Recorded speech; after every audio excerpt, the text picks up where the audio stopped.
Shalom, shalom, shalom. Ndugu mtazamaji wetu na msikilizaji wetu wa kipindi hiki cha Salvation Covenant of Jesus Christ.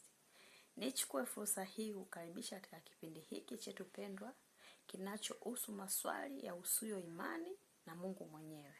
Uko nami mtayarishaji wako Elizabeth, nami siko peke yangu, nipo hapa na mtumishi wa Mungu. Karibu, jitambulishe. Naam. Nichukue wakati huu ndugu mtazamaji na msikilizaji wa kipindi hiki cha Salvation Covenant of Jesus Christ na kusalimu katika jina la Yesu Kristo. Mimi kwa jina naitwa Philbert Kalukola na niko mahali hapa kwa ajili ya kuleta majibu ya usuyo maswali ya imani kama mtangulizi wangu alivyotangulia kusema ya kwamba leo kwenye kipindi chetu mtumishi wa Mungu tunaenda kuangazia maswali mbalimbali ambayo yapo katika jamii. Watu wamekuwa wakijiuliza maswali mbalimbali mtumishi yaliyotufikia hapa mezani. Wanahitaji kujua, na haya maswali ni maswali ambayo ni maswali ambayo yanahusu yanagusa kila mmoja duniani kote. Wanahitaji kujua mambo kadha wa kadha ya usuyo imani na kumhusu Mungu mwenyewe. Nikukaribishe kwako mtumishi wa Mungu, labda utusomee maswali hayo. Karibu. Asante mtumishi. Niko hapa nikiwa na pamoja na maswali ambayo yamenijia hapa mezani kwangu. Maswali hayo mtumishi wa Mungu yako mawili. Ndio.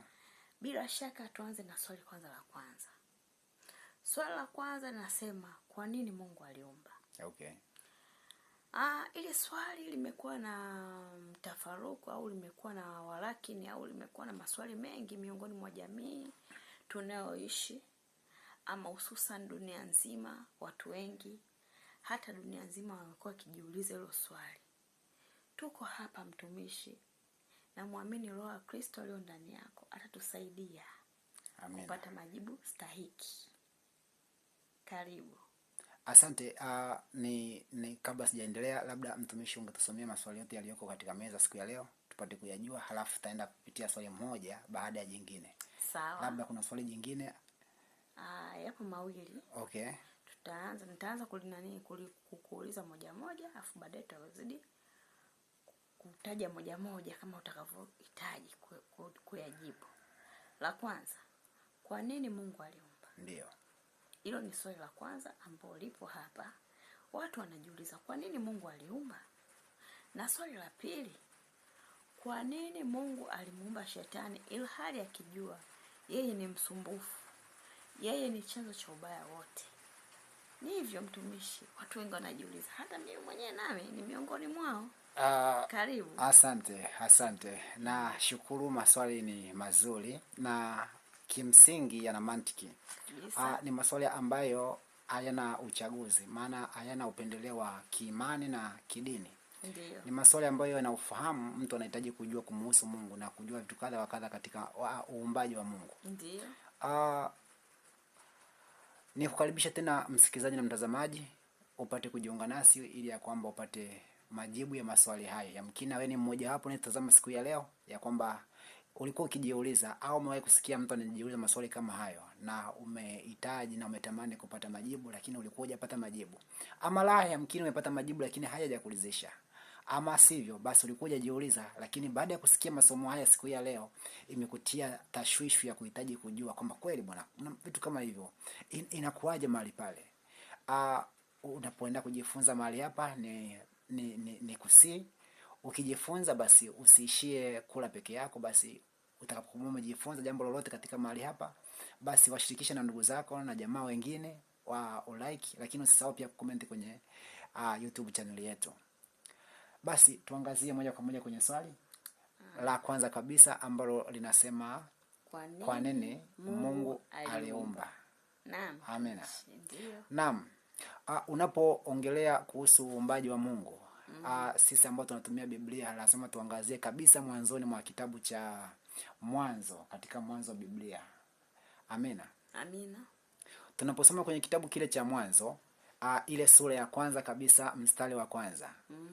Maandiko yameandikwa, hapo mwanzo Mungu aliziumba mbingu na nchi. Yeah. Nayo nchi ilikuwa ukiwa. Ndio. Amen.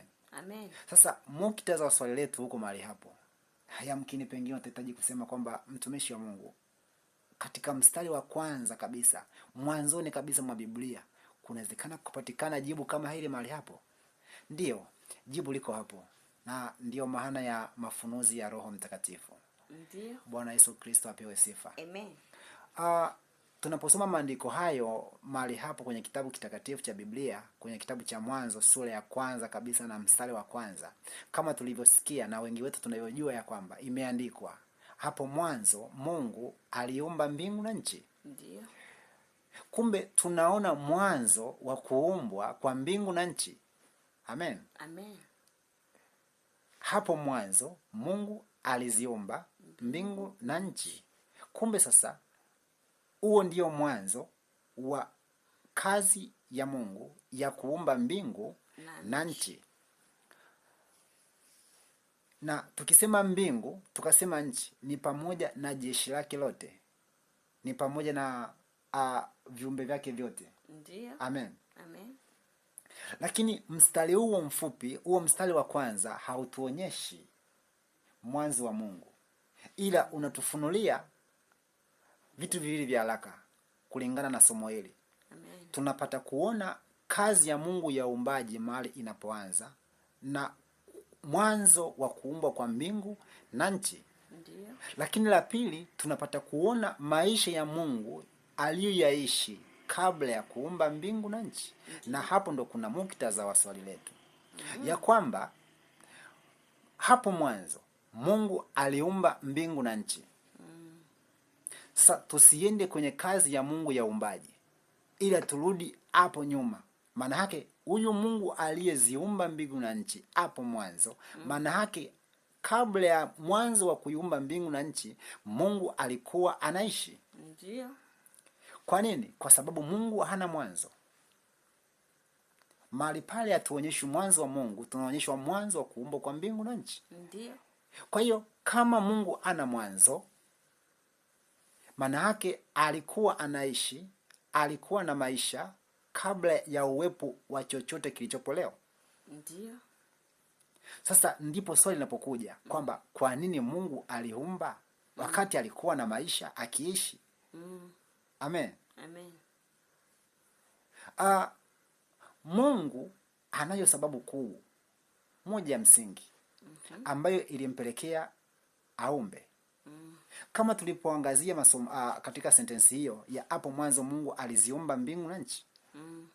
Imetuonyesha moja kwa moja ya kwamba Mungu alikuwa na maisha, alikuwa hakiishi kabla ya nini? Kabla ya kuumbwa kwa mbingu na nchi. Ndiyo. Kwa hiyo maisha aliyokuwa akiyaishi kabla ya kufanya kazi yake ya uumbaji, hakufurahishwa kuishi maisha ya upekee wake, maana kabla ya kuumba hakuna kingine kilichokuwepo ila yeye peke yake. Hakuna mwingine aliyekuwa naishi maisha, wala hakuna Mungu mwingine aliyekuwa naishi pamoja naye, bali ni yeye mwenyewe aliyekuwa akiishi peke yake. Ndiyo. Katika umilele wake. Sasa usiniulize hapo kabla ya Mungu kuumba aliishi miaka mingapi? Maana Mungu ni umilele. Mungu ni umilele. Kwa hiyo haihesabiwi miaka na muda wa kuishi. Ndiyo.